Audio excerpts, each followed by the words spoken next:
أعوذ بالله من الشيطان الرجيم بسم الله الرحمن الرحيم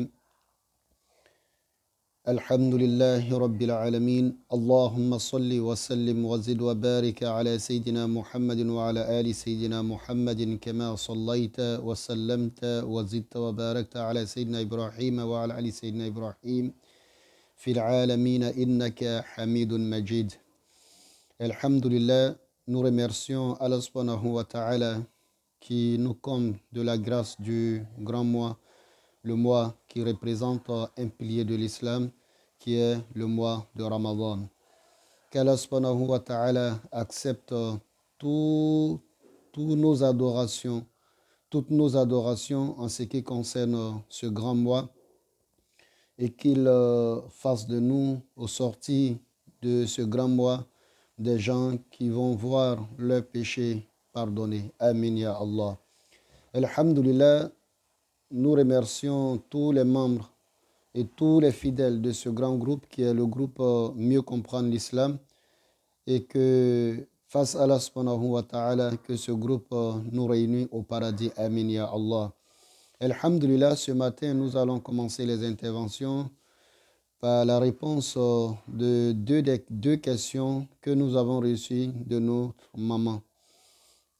Tout d'abord, nous lui souhaitons prompt rétablissement ainsi que à son époux, qu'Allah subhanahu wa ta'ala leur accorde la santé ainsi que à tous les musulmans, Inch'Allah, Amin. Alhamdulillah, sa première question, c'est de savoir est-ce qu'en islam, un enfant peut présider la prière. En ce qui concerne cette question, il y a une divergence entre les savants, il faut le savoir. La divergence entre les savants est qu'il y a des savants qui sont d'avis qu'un enfant peut plus présider une prière tant que l'enfant fait partie des enfants déjà qui peut faire la distinction entre ce qui est bon et mauvais et aussi qui connaît la valeur de la prière et qui sait les règles de la prière et aussi qui sait lire le Saint-Coran. Ça veut dire ça, c'est la condition qui est unanime pour tous ceux qui sont d'avis pour dire qu'un enfant peut diriger la prière. La condition d'abord, cet enfant doit pouvoir lire le Saint-Coran correctement, il doit connaître les règles de la prière et aussi, il doit aussi connaître la valeur de la prière pour ne pas qu'il joue dans la prière. Donc ces savants disent que, ces savants, on les classe en deux grands groupes. Il y a un groupe parmi qui dit que l'enfant peut seulement diriger les prières surrogatoires. Parmi ces savants, nous avons les malikites qui sont d'avis qu'un enfant peut diriger la prière, mais la prière surrogatoire, telle que par exemple Salatul Tarawih, etc. Ou bien lorsque nous avons l'éclipse solaire ou lunaire, les prières qui se font, l'enfant peut diriger ses prières. Et ils sont d'avis pour les prières surrogatoires. Mais en ce qui concerne les prières obligatoires, non, ils disent que non, il faut que l'enfant atteigne l'âge de la puberté.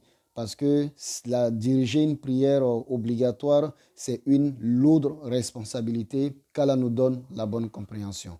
Mais tandis qu'il y a des savants qui sont d'avis que l'enfant peut diriger, y compris la prière surrogatoire ainsi que la prière obligatoire. Donc, il faut comprendre que c'est vraiment un point où il y a quand même un peu de divergence. Mais ce que nous devons retenir, en lisant des disciples du prophète alayhi salatu wassalam, on se rend compte qu'il y a un enfant au temps du prophète alayhi salatu wassalam qui nous rapporte que le prophète sallallahu alayhi wa sallam demande à ce qu'un enfant puisse faire el-azan et aussi diriger la prière. Donc, s'il se trouve dans une zone où nous n'avons pas d'adultes.